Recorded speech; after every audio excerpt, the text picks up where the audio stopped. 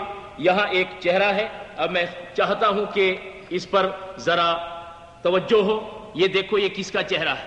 اس آدمی کو شاید ہم میں سے بہت لوگ نہیں پہچانتے ہوں گے, لیکن کچھ لوگ ہیں جو اس کو پہچانیں گے, دیکھو یہ ہے Lawrence of Arabia, Edward Thomas Lawrence, یہ آدمی کا نام تھا.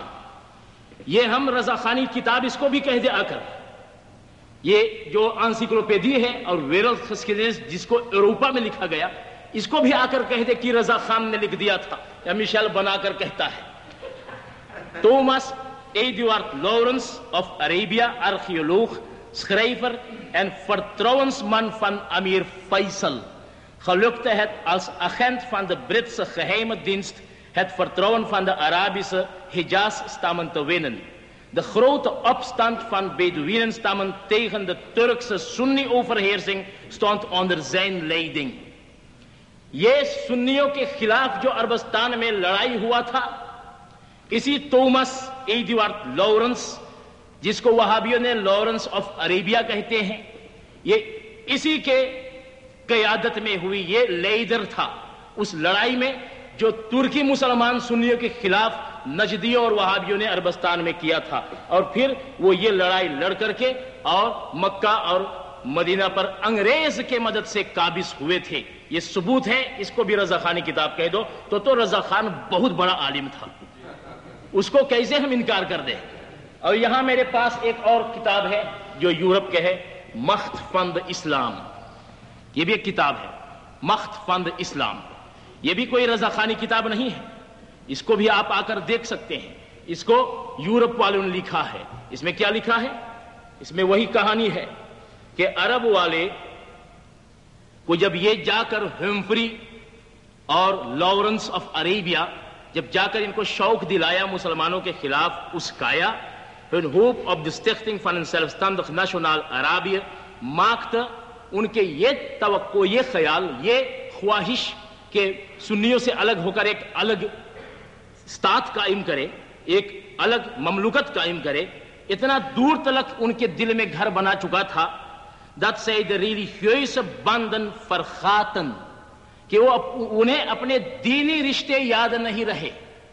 وہ بھول گئے کہ کون مسلمان ہے، کون کافر ہے، کس کے ساتھ ہونا چاہیے، کس کے خلاف ہونا چاہیے. وہ بھول گئے. اور کیا کیا انہوں نے؟ in the Armen von England werden gedreven. اور وہ مجبوراً اس لالچ کی وجہ سے مسلمانوں کو ٹھکرا کر اور انگریز کے ہاتھوں میں جا کر پھنس گئے. ہالانس پڑھنے والے تو بہت ہیں جو کہتے ہیں، جو ان کے جو گرو گھنٹال ہے وہ ان سے کہہ دیتے کہ مشال زبانی پڑھ دیا تھا، جھوٹ پڑھا تھا، یہ تو تم سمجھو گے، آؤ اور اس کو دیکھ لو، شاید یہ بھی جھوٹ پڑھ رہا ہوں. اور فرماتے ہیں en werden in de armen van Engeland gedreven die via de behendige activiteiten van de Britse agent overste Thomas Edward Lawrence, bijgenaamd Lawrence of Arabia, kans zag de Turken een vijand binnen de eigen grenzen te bezorgen. کہ اس جاسوس کے مدد سے انگریز نے مسلمانوں کے گھر ہی میں ایک دشمن پیدا کرا دیا، وہابیوں کو، اور وہ لڑ کر کے اور ادھر انگریز باہر سے حملہ کیا، ادھر مسلمان وہابی اپنے آپ کو مسلمان کہنے والے اندر سے حملہ کیا اور سنیوں کو شہید کرا کر مکہ اور مدینہ سے نکالا. اور کہتے ہیں کہ مشرک تھے، اب مسلمان ہیں. 1350 سال سے وہ سنی ہوا تھے. آج پوچھتے ہیں کہ مکہ اور مدینہ پر کیسے ممکن ہے کہ خدا نہیں ان کو نکالتا؟ رسول اللہ کے مسلح پر وہ قبضہ کیے ہوئے ہیں، رسول اللہ ان کو نہیں نکالتا؟ ارے 1350 سے تو وہاں درود پڑھا جاتا تھا، صلاۃ و سلام ہوتا تھا، فاتحہ ہوتا تھا، سب کچھ ہوتا تھا. میں یہ ثابت کر چکا ہوں اور ابھی ثابت کر سکتا ہوں. اور 1350 سال سے اب 65 سال سے مسلمان ہوا ہے. 1350 سال والے سب مشرک تھے، یہ 65 سال سے مسلمان ہو گئے ہیں. یہ ہمارے لیے ثبوت ہے کہ وہاں پر غلط لوگوں کے قبضہ ہو سکتا ہے. اور ثبوت ایک بہت مضبوط والا میرے پاس ہے کہ رسول اللہ کے یہ 2 ہی مسلح تھوڑے تھے. ارے مسجد اقصی جہاں پر سب کے سب نبی آ کر رسول اللہ صلی اللہ تعالی علیہ وسلم کے پیچھے نماز پڑھے تھے معراج کے رات میں. اے سنیو تم مانتے ہو نا؟ قادیانی تو نہیں ہو کہ نہیں مانتے؟ سنی تو مانتے ہیں کہ سب نبی وہاں رسول اللہ کے پیچھے نماز پڑھی. اور اذان کس نے دیا تھا؟ جبریل علیہ السلام.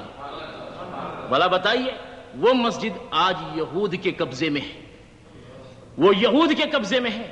تو یہ بات کہ جس کے قبضے میں مسجد ہو وہ حق پر ہے، یہ غلط ہے. ورنہ تو یہود بھی حق پر ہو جائے گا. یہ یہود کو بھی حق پر بتائیں گے؟ یہود تو حق پر نہیں ہو سکتا. وہ مسجد پر قبضہ کیا ہوا جہاں رسول اللہ نماز پڑھایا، جبریل امین علیہ السلام اذان دیا تھا، اقامت دیا تھا، اور سارے کے سارے نبی نے اقتدا کیا تھا، وہ یہود کے قبضے میں. تو کیا بڑی بات ہو گئی؟ مکہ اور مدینہ میں 65 سال سے ہے. انشاءاللہ العزیز ہزاروں سال وہاں پر کعبہ شریف میں بت بھرے ہوئے تھے. جب اللہ نے چاہا نکلوایا. ان کو بھی جب خدا کو منظور ہوگا نکالے گا انشاءاللہ العزیز. میرے عزیز دوستو، میں یہ سمجھتا ہوں کہ یہ ان کا ڈھکوسلا ہے، یہ بہکانے کے لیے بس کہتے ہیں. اور ایک بات اور کہتے ہیں کہ وہابی حق پر ہے، ورنہ تو ان کے قبضہ وہاں نہیں ہوتا. اور وہابی ضرور حق پر ہے. کہتے ہیں کہ وہاب اللہ کا نام ہے. تو بھائی ہم وہابی ہیں تو کیا غلطی؟ وہاب اللہ کا نام، ہم وہابی تو اللہ والے. تو آئیے احمد رسول اللہ کا نام تو احمدی رسول اللہ والے ہے، تمہیں کیا اعتراض رہ گیا؟ پھر جب وہاب خدا کا نام تو وہابی صحیح، تو احمد رسول کا نام تو احمدی بھی صحیح، اس پر کیوں اعتراض کرتے ہو؟ میں کہتا ہوں کہ دونوں پر اعتراض ہے، اس لیے کہ نہ قرآن میں وہابی کہیں لکھا ہے اور نہ احمدی، اور نہ حدیث میں کہیں کسی فرقہ کو وہابی اور احمدی بتایا گیا، بلکہ جب بتایا گیا تو صحیح فرقہ اہل سنت وہ صحیح ہے اور وہ ہم ہیں، الحمدللہ رب العالمین، وہ ہم ہیں اور ہم وہ رہیں گے، اور انشاءاللہ العزیز ہمیں چاہے جو کوئی کچھ کہے، ہمارے پاس یہاں 1200-1300 کی سال کی کتابیں، پرانی کتابیں، اب تلک کہتے تھے کہ یہ تو 2 روز کی کتابیں، پرانی کتاب سے دکھاؤ، پرانی کتاب سے دکھاؤ، پرانی کتابیں آ گئی ہیں، اب آ کر دیکھو، اب کہتے کہ نہیں ہم تو صرف قرآن اور حدیث مانتے ہیں، تو قرآن میں دکھاؤ لفظ وہابی، قرآن میں دکھاؤ لفظ حاضر ناظر، قرآن عربی ہے، اردو کو ہم نہیں مانیں گے، قرآن وہ تو ترجمہ ہے۔ تو میں سمجھتا ہوں کہ دوستوں کے لیے یہ کافی ہوگا، جو نہ یقین کرے، جو ابھی اکڑائے، اس کے لیے دعوت ہے، آ جائیے اتوار کو 10 بجے دپارل میں۔ اب موقع ہے پھر سے سوال کرنے کی، آئیے۔ السلام علیکم ورحمۃ وعلیکم السلام ورحمۃ اللہ وبرکاتہ۔ کیا اعلیٰ حضرت بریلوی رحمۃ اللہ علیہ کوئی نیا دین لایا ہے، اور اعلیٰ حضرت لفظ کوئی نبی کے علاوہ اور لوگوں پر استعمال ہو سکتا ہے یا نہیں؟ شکریہ۔ امام صاحب ان کا سوال یہ ہے ہمارے بزرگ صاحب کی کہ اعلیٰ حضرت جو ہم ان کے کتاب پڑھتے ہیں اور ان کی تعلیم کو کے اوپر غور کرتے ہیں، کیا یہ کوئی نیا مذہب لایا اعلیٰ حضرت صاحب؟ اور اعلیٰ حضرت کیا رسول صلی اللہ علیہ وسلم کو صرف کہا جائے؟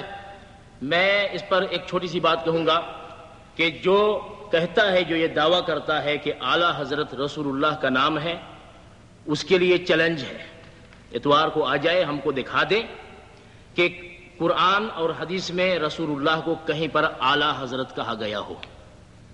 چھوٹی سی بات ہے میرے عزیز بھائی، تمہیں دعویٰ ہے تو آ کر دکھا دو مجھے، قرآن اور حدیث میں یہ لفظ اعلیٰ حضرت رسول اللہ کے لیے کہیں استعمال ہوا ہو تو ہم آج سے اعلیٰ حضرت احمد رضا خان کو پھر اعلیٰ حضرت نہیں کہیں گے، جیسے ان لوگوں نے اپنے ولیوں کو، اپنے بزرگوں کو رسول اللہ کے خاص لقب جو قرآن میں ہیں، خاص لقب جو قرآن میں ہے رسول اللہ کے لیے، یعنی رحمت للعالمین، یہ اشرف علی تھانوی کے لیے یہ بھی بولتے ہیں، یہ اپنے پیر حاجی امداد اللہ مہاجر مکی کے لیے بھی بولتے ہیں، یہ گنگوہی کے لیے بھی بولتے ہیں کہ وہ رحمت للعالمین تھے۔ ہم ثابت کر سکتے ہیں قرآن سے کہ رحمت للعالمین صرف رسول اللہ ہے، وما ارسلناک الا رحمت للعالمین۔ تو ہم اعتراض کر سکتے ہیں کہ تمہاری کتابیں میں جو لکھا ہے، ابھی میں ثابت کروں گا، تمہاری کتابوں میں جو لکھا ہے، اشرف السوانح مجھے دیجئے، اشرف السوانح یہ یہاں ہے، یہاں پر اس کے اشرف علی تھانوی کے جو سوانح عمری ہے، لیفنس بسکرائفنگ ہے، اس میں یہاں صفحہ نمبر 155 پر لکھا ہے، جب اشرف علی تھانوی مر گئے جب، تو لکھا ہے، اور یہاں اعلیٰ حضرت کا نام بھی آ گیا، لو اللہ رب العالمین فیصلہ فرما دیا۔ یہاں لکھا ہے حضرت مولانا گنگوہی قدس سرہ العزیز نے شیخ العرب والعجم اعلیٰ حضرت حاجی صاحب قدس سرہ العزیز کو بعد وفات، سمجھ رہے ہیں آپ، اس کے پیر حاجی امداد اللہ مہاجر مکی کو اعلیٰ حضرت یہاں انہوں نے کہا، خود کہا اپنے پیر کو اعلیٰ حضرت۔ اشرف السوانح کتاب ہے، جو چاہے آ کر غور کرے اور دیکھے، اشرف السوانح، اور اس میں لکھتے ہیں گنگوہی صاحب جب اس کے پیر حاجی امداد اللہ مہاجر مکی رحمت اللہ علیہ بہت نیک آدمی تھے، بہت نیک آدمی تھے، ان لوگوں کے خلاف، گنگوہی کے خلاف وہ کتابیں بھی لکھا ہے، کتابیں بھی لکھا ہے۔ کتاب کا نام ہے فیصلہ ہفت مسئلہ، ہمارے پاس کتاب موجود ہے، جو چاہے آ کر دیکھ لے، اس میں فاتحہ وغیرہ سب کے ثبوت کیا ہے، جائز قرار دیا ہے ان کے پیر، اور کون پیر؟ جن کو گنگوہی صاحب اعلیٰ حضرت حاجی صاحب کہتے تھے، اعلیٰ حضرت خود اپنے پیر کو کہے، ہم رسول کو کہے تو کہے، ہم اپنے امام کو کہے تو کہے کہ نہیں یہ تو غلط کر دیا، رسول اللہ کو صرف کہنا چاہیے. یہاں اپنے پیر کے لکھا اعلیٰ حضرت، اور اعلیٰ حضرت ہی نہیں لکھا، آگے لکھ دیا کہ جب یہ اعلیٰ حضرت حاجی صاحب قدس سیرہ العزیز کو بعد وفات حضرت حاجی صاحب ممدوح یاد فرمایا تھا، یعنی بار بار فرماتے تھے ہائے رحمت للعالمین، ہائے رحمت للعالمین. تو رحمت للعالمین رسول اللہ صلی اللہ تعالی علیہ وسلم کے خاص نام، یہ اپنے پیر کو بھی رحمت للعالمین کہیں تو وہ کوئی حرج نہ ہو، اور یہ اپنے پیر کو اعلیٰ حضرت کہے نام لے کر تو کوئی حرج نہ ہو. ہم اپنے امام کو اعلیٰ حضرت کہے تو مشرک ہو جائے. ان کے لیے جو چیز دین ہو ہمارے لیے شرک ہو، ان کے لیے جو عبادت ہو ہمارے لیے گناہ ہو. عجیب معاملہ ہے ان کا. بہرحال میں آپ کو اعلیٰ حضرت کا ترجمہ لغت سے بتاتا ہوں. لائیے فیروز اللغات، اعلیٰ حضرت کا ترجمہ فیروز اللغات سے. یا فیروز اللغات ہے لفظ اعلیٰ. لفظ اعلیٰ کے معنی ہے بہت بلند، بہت اونچا مرتبہ والا. بہت بلند، اعلیٰ بہت بلند، بہت اونچا مرتبہ. فیروز اللغات ہے اور سب دیکھ سکتے ہیں. فیروز اللغات، فیروز اللغات بہت بلند مرتبہ والا. اچھا، اور یہاں پر لکھا ہے کہ اعلیٰ کے معنی ہے بلند مرتبہ والا، اور حضرت کے معنی وہ بھی میں آپ کو بتا دوں. حضرت کے معنی نزدیکی، قرب، بارگاہ. بارگاہ حضرت کے معنی بارگاہ، اور اعلیٰ کے معنی بہت اونچا. اعلیٰ حضرت کے معنی ہے بہت اونچا بارگاہ والا، بہت بڑا بزرگ، بزرگوں میں جو سب سے بڑا ہو. تو جو اپنے زمانے میں سب سے بڑا مرتبہ والا بزرگ ہو اس کے لیے اس کے زمانے کے لوگ اعلیٰ حضرت کا لفظ استعمال کر سکتے ہیں. اور جو کہے کہ نہ کرنا چاہیے وہ کہیں دکھائے قرآن اور حدیث سے. دوسری کتاب کو وہ نہیں مانتے تو ہم بھی نہیں مانیں گے. اچھا چلو ہم مان لیں گے، وہ کوئی بھی کتاب سے دکھا دے کہ اعلیٰ حضرت کسی کو نہیں کہنا چاہیے. وہ نہیں مانتے ہم وہ بھی مان لیں گے. کوئی کتاب سے دکھا دے، چاہے رستم خود کوئی کتاب لکھا ہو اسی سے دکھا دے، ہم مان لیں گے کہ اعلیٰ حضرت کسی کو نہیں کہنا چاہیے. میں سمجھتا ہوں کہ اعلیٰ حضرت کے بارے میں، لفظ کے بارے میں یہ فیصلہ ہو چکا. لیکن اب میں آپ کو بتاؤں گا کہ جس کو ہم اعلیٰ حضرت کہتے ہیں وہ کون ہے. قربان جائیے، اللہ رب العالمین جب اپنے محبوب بندوں کو بھیجتا ہے تو ایسے وقت پر بھیجتا ہے کہ جب دین کو ان کی ضرورت ہوتی ہے.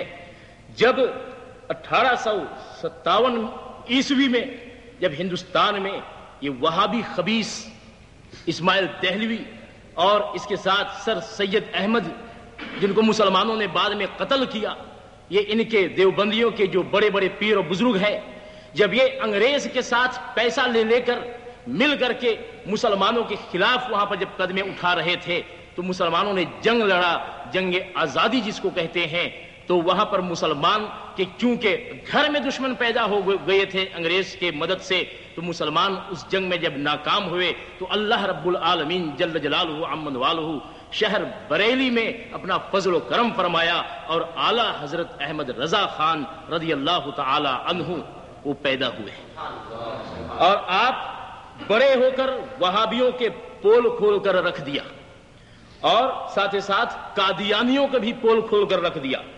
اور ہمارے پاس یہاں کتاب موجود ہے جس کا نام ہے حسام الحرمین. حسام الحرمین میرے پاس یہاں موجود ہے، جو عربستان کے علماء کے فتاوی ہے. عربستان کے علماء کے فتاوی جس میں 35 فتاوی درج ہیں، جس میں اعلیٰ حضرت احمد رضا خان رضی اللہ تعالی عنہ کے متعلق بیان فرمایا گیا. اور ان مکہ شریف کے ان سنی بزرگوں نے یہ فتویٰ لکھا.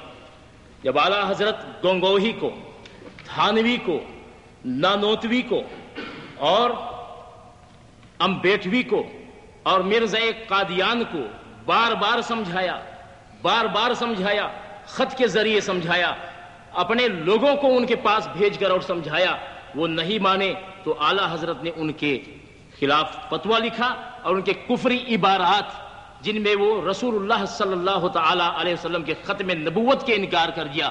تحذیر الناس میں قاسم نانوتوی نے انکار کر دیا اور لکھ دیا کہ چاہے اب کروڑوں نبی پیدا ہو جائے ختم نبوت میں کوئی خلل نہیں ہوگا.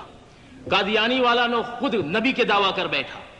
اور رشید احمد گنگوہی اور خلیل احمد امبیڈوی نے لکھ دیا کہ خدا جھوٹ بول سکتا ہے, بولتا نہیں ہے لیکن بول سکتا. ہمارا خدا تو جھوٹ نہیں بول سکتا, کوئی عیب نہیں کر سکتا. ان کے خدا جھوٹ بھی بول سکتا ہے, تو یہ کب جھوٹ نہیں بولتے ہوں گے؟ ہمارا خدا نہیں بولتا. میرے عزیز دوستو, اشرف علی تھانوی لکھ دیا لا الہ الا اللہ اشرف علی رسول اللہ, یہ لکھ دیا. اور کتاب یہاں موجود ہے الامداد. اب جب یہ کتاب کچھ دوست میرے پاس سے لے کر ان کو دکھائے تو وہ مانا کہ ہاں یہ لکھا ہے, لیکن یہ ایک اخبار ہے, کرانتی ہے. بھلا سوچئے, اگر مشیل کل لکھ دے نعوذ باللہ مشیل کل لکھ دے لا الہ الا اللہ مشیل رسول اللہ, نعوذ باللہ, اللہ رب العالمین معاف فرمائے, نقل کفر نباشد, جب میں کفر کے نقل کر رہا ہوں جو اشرف علی تھانوی یہاں لکھا ہے تو یہ کفر نہیں, آپ کو سمجھانے کے لیے کہہ رہا ہوں. تو کیا قرآنتی میں اگر میں یہ لکھ دوں تو میں کافر ہو جاؤں گا یا نہ ہوں گا؟ میں کہیں ایک کاغذ پر بھی یہ لکھ دوں تو کافر ہو جاؤں گا. اشرف علی تھانوی کرانتی میں لکھا, اس کے پیر خواب دیکھا لا الہ الا اللہ اشرف علی رسول اللہ. وہ بیچارہ بہت گھبرایا, درود پڑھا اور پڑھا اللہم صلی علی سیدنا و نبینا و مولانا اشرف علی. جب اشرف علی تھانوی کو کہا کہ دیکھ میں صحیح بولنا چاہتا ہوں لیکن مجھ سے نہیں نکلتا, تو اشرف علی تھانوی جواب لکھتا ہے اس واقعہ میں تسلی تھی, یعنی اس واقعہ سے میں بہت خوش ہوا, مجھ کو تسلی تھی اس واقعہ میں. یہ اشرف علی تھانوی جواب لکھا. تو یہ کفر ہے. اب کہتے یہ تو ایک قرآنتی ہے, قرآنتی میں بھی کفر لکھ دو تو کفر ہو جائے گا, کافر ہو جاؤ گے.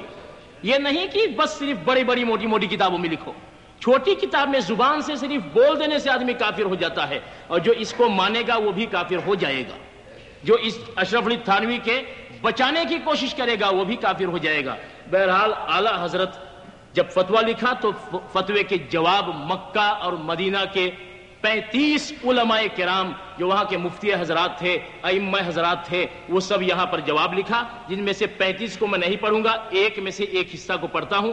وہ لکھا کہ حمد و صلات کے بعد میں کہتا ہوں, یعنی یہ عالم جو اس فتوے کو لکھا وہ فرما رہے ہیں کہ میں کہتا ہوں کہ یہ طائفے جن کا ذکر, یعنی یہ گروہ جن کا ذکر سوال میں واقع ہے, غلام احمد قادیانی اور رشید احمد اور جو اس کے ساتھی ہوں جیسے خلیل احمد امبیڈوی اور اشرف علی وغیرہ, ان کے کفر میں کوئی شبہ نہیں, نہ شک کی مجال.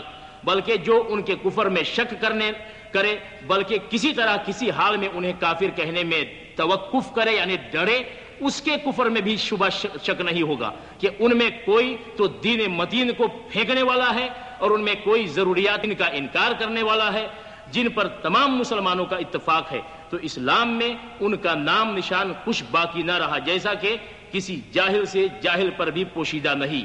نیز پھر میں کہتا ہوں, میرا گمان تھا کہ یہ گمراہان گمراہ, فاجر کافر دین سے خارج, ان میں جو بد اعتقادی حاصل ہوئی اس کا مبنی بد فہمی ہے کہ عبارات علماء کرام کو نہ سمجھے, اور اب مجھے ایسا علم یقین حاصل ہوا جس میں اصلاح شک نہیں. یعنی پہلے سمجھتا تھا کہ ان کے بارے میں لوگ یوں ہی کہہ دیتے ہیں, لیکن جب اعلیٰ حضرت یہ کتابیں وہاں بھیجا تو وہ کہتے کہ مجھے بالکل کسی قسم کے شک نہیں رہا کہ یہ کافروں کے یہاں کے منادی ہیں, دین محمد صلی اللہ تعالی علیہ وسلم کو باطل کرنا چاہتے ہیں. تو ان میں تو کسی کو اصل دین کا انکار کرتے پائے گا, اور ان میں کوئی ختم نبوت کا منکر ہو کر نبوت کا مدعی ہے, اور کوئی اپنے آپ کو عیسیٰ بناتا ہے, اور کوئی مہدی, اور ظاہر میں ان سب میں ہلکے اور حقیقت میں ان سب سے سخت یہ وہابیہ ہے.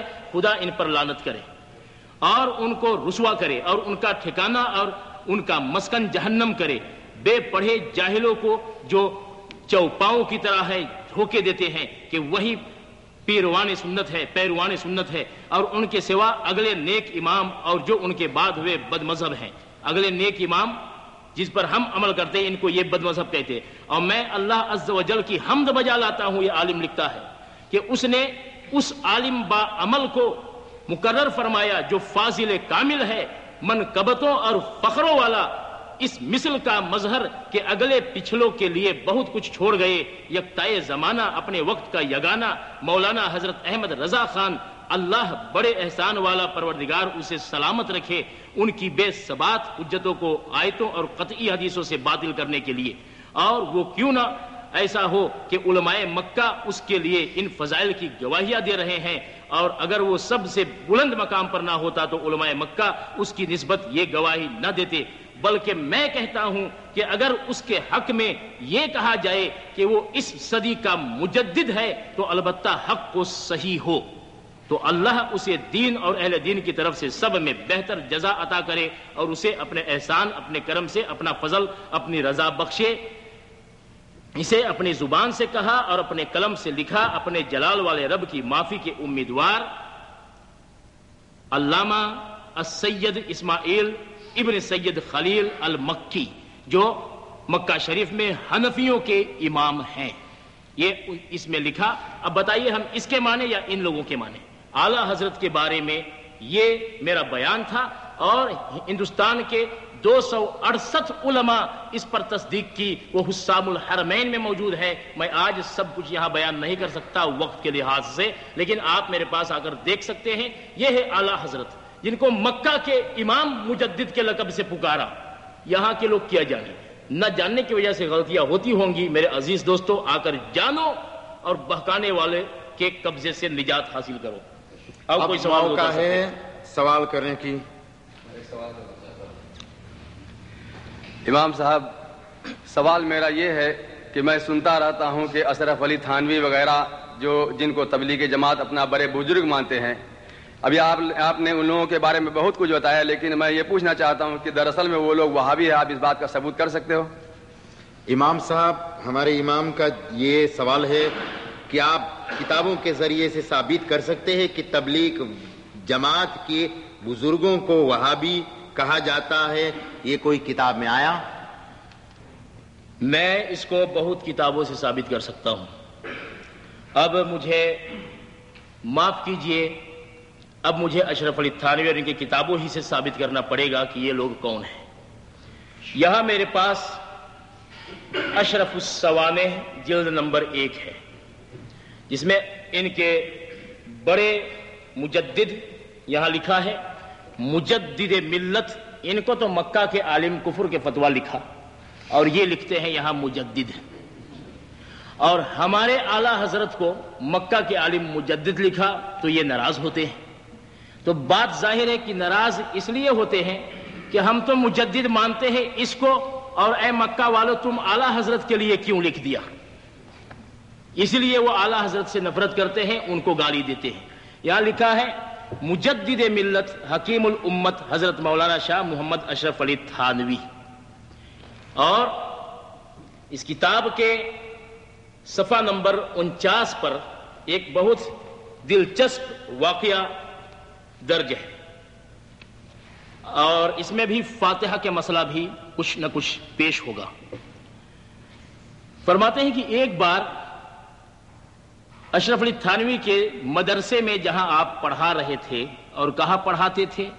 رامپور ایک شہر ہے انڈیا میں، وہاں پر یہ سنیوں کے یہاں سنی بن کر کے پڑھاتے تھے. تذکرۃ الرشید یہاں موجود ہے میرے پاس، لائیے یہاں اس میں ثبوت ہے.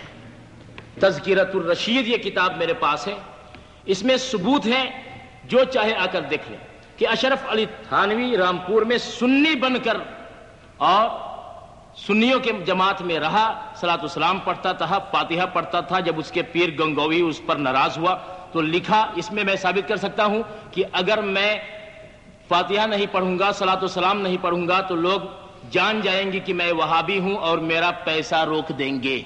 یہاں لکھا ہے، میں ثابت کر سکتا ہوں دعوے کے ساتھ، جو چاہے اتوار کو آ کر دیکھ لیں. اور آپ کے لیے اب موقع ہے ایسوسیاسی کے اور ایسوسیاسی والوں کے اور مشیل کو خاص طور پر برباد کر دینے کو. آ کر ہماری جھوٹائی ثابت کر دو. تم یہ دعویٰ کرتے ہو کہ ہم غلط ہیں، تو آؤ ہم دعوت دیتے ہیں، آ کر ثابت کر دو تاکہ ہم برباد ہو جائیں. اور اگر نہیں آؤ گے تو تم برباد ہو. تو اس میں لکھا ہے کہ اشرف علی تھانوی میلاد پڑھتا تھا پیسے کے لالچ میں اور سنیوں کو بہکانے کے لیے. تو رامپور میں ایک بار چند عورتیں نیاز دلانے کے لیے جامع مسجد میں، کہ اس وقت طلبہ بھی وہی رہتے تھے، جلیبیاں لائی. کچھ عورتیں جلیبی لائی فاتحہ پڑھوانے کے لیے. جگہ اگر کھانا سامنے رکھ کے نہ اجازت ہوتا تو عورت اپنے گھر میں جلیبی چھوڑ دیتے، آ کر کہتے کہ فاتحہ پڑھ دو. وہ جلیبیاں لائی کہ تاکہ سامنے رکھ کر فاتحہ ہو جائے. طالب علم تو آزاد ہوتے ہی ہیں، لیکن بلا نیاز دیے سب کھا پی گئے. بلا فاتحہ پڑھے سب طالب علم جو وہاں پڑھتے تھے، شاید ان میں یہ بھی ہوں گے، وہیں سے پڑھ کر آئے ہیں، تو وہ سب کھا پی گئے سب جلیبی. کیونکہ بقول حضرت والا انہیں تو ناز تھا، نیاز کیا دیتے. انہیں ناز تھا، گھمنڈ ان کو ہمیشہ ہوتا ہے، یہ نیاز کیا دیتے، یہ تو ناز ہی دیتے. اس پر بڑی برہمی پھیلی، ہلچل مچ گئی. تمام عورتیں اپنے مردوں کو بلا لائیں کہ ہمارے جلیبیاں بغیر فاتحہ کے کھا گئی. جب بلا لائی تو ایک طالب علم نے بڑی عقل مندی کی کہ فوراً حضرت والا یعنی تھانوی کے پاس دوڑ کر اطلاع کی کہ جلدی چلے آؤ، تو ہنگامہ برپا ہو رہا ہے. چنانچہ حضرت والا فوراً تشریف لے گئے اور جا کر فرمایا کہ پھر حضرت والا نے ان لوگوں کو سمجھا دیا کہ بھائی یہاں وہابی رہتے ہیں، یہاں فاتحہ نیاز کے لیے کچھ مت لایا کرو. صاف ظاہر ہو گیا، اپنے زبان سے بول دیا کہ یہاں فاتحہ مت لاؤ، یہاں وہابی رہتے ہیں. مطلب کہ فاتحہ کون نہیں کرتا؟ وہابی نہیں کرتا ہے، سنی کرتا ہے. اس کے علاوہ ایک اور کتاب ہے، یہ ہے تذکرہ امیر تبلیغ. یہ اور عجیب واقعہ ہے. اتنا عجیب واقعہ ہے کہ مولانا الیاس صاحب جو تبلیغی جماعت بنایا ہے، ادھر ادھر گھوم پھیر کر کے لوگوں کو بہکانے کے طریقہ جو نکالا ہے، جب یہ مر گیا تو حضرت جی کی جانشینی حضرت مولانا شاہ محمد الیاس صاحب بانی تبلیغ کا انتقال جب ہو گیا تو اس وقت حضرت شیخ الحدیث مولانا محمد زکریا صاحب اپنے چچا حضرت شاہ محمد الیاس صاحب کے علالت کی وجہ سے دہلی میں مقیم تھے. چند حضرات نے تبلیغی کام کے لیے اپنے خدمات کا اظہار کیا. بہت سے لوگ نے کہا کہ اب تو جب صدر مر گیا ہے تو مجھے صدر بننا چاہیے. بہت لوگوں نے یہ کہا. تو مولانا زکریا جو تبلیغی نصاب لکھا ہے، جن کے ہاتھ سے تبلیغی نصاب لکھی ہے، جن کو یہ لے کر اپنے گھروں گھروں مسجد چاروں طرف قرآن کو چھوڑ کر کے اور غلاف میں لپیٹ کر کے چاروں لوگ چلتے پھرتے ہیں، انہوں نے کہا کہ بھائی تم سب صدر بننا چاہتے ہو، اب صدر بننا اسی کو چاہیے جو سب سے بڑا وہابی ہو. تو ایک مولانا نے کہا کہ مولوی صاحب میں آپ سے بتاتا ہوں میں بہت بڑا وہابی ہوں. کتاب یہاں موجود ہے. تو زکریا نے سمجھا کہ اب تو یہ بڑا وہابی ہے تو صدر یہ بن جائے گا. تو مولوی صاحب سے زکریا فرمایا کہ مولوی صاحب میں خود بھی تم سے بہت بڑا وہابی ہوں. اب یہاں طے ہو رہا ہے کہ کون بڑا وہابی ہے وہ صدر بنے. یہاں موجود ہے، کتاب کا نام ہے تذکرہ امیر تبلیغ. جس کا دل چاہے آ کر دیکھ لے. اگر میں غلط بیان کر رہا ہوں تو ہر حوالے پر 10,000 روپیہ انعام. معزز ٹی وی کے دیکھنے اور سننے والے، آپ لوگوں کے سامنے جو باتیں رکھی گئی ہے، مجھے امید قوی ہے کہ آپ لوگوں نے ان تمام کتابوں کو دیکھ کر اور ان کے مسائل اور دلائل کو پا کر ضرور خوش ہوئے ہوگے. اور امید رکھتے ہیں کہ ابھی تک جس کے دل کے اندر میں تسلی نہیں ہوا ہوگا تو کتابیں موجود ہے، سیری نام کے اندر میں رہیں گے، آپ آ کر دیکھ لینا. اتوار کو بھولنا نہیں. ہر ایک کو تمام سیری نام کے مسلمانوں کے لیے دعوت ہے کہ وہ اتوار کے آئے تیاتر دپارل میں. اور ہم تیار ہے، امام صاحب تیار ہے تمام باتیں کو دکھانے اور سکھانے کے لیے. اسی الفاظ سے اس پروگرام کو ختم کیا جاتا ہے. وآخر دعوانا ان الحمدللہ رب العالمین. أعوذ بالله من الشيطان الرجيم. بسم الله الرحمن الرحيم. وما أرسلناك إلا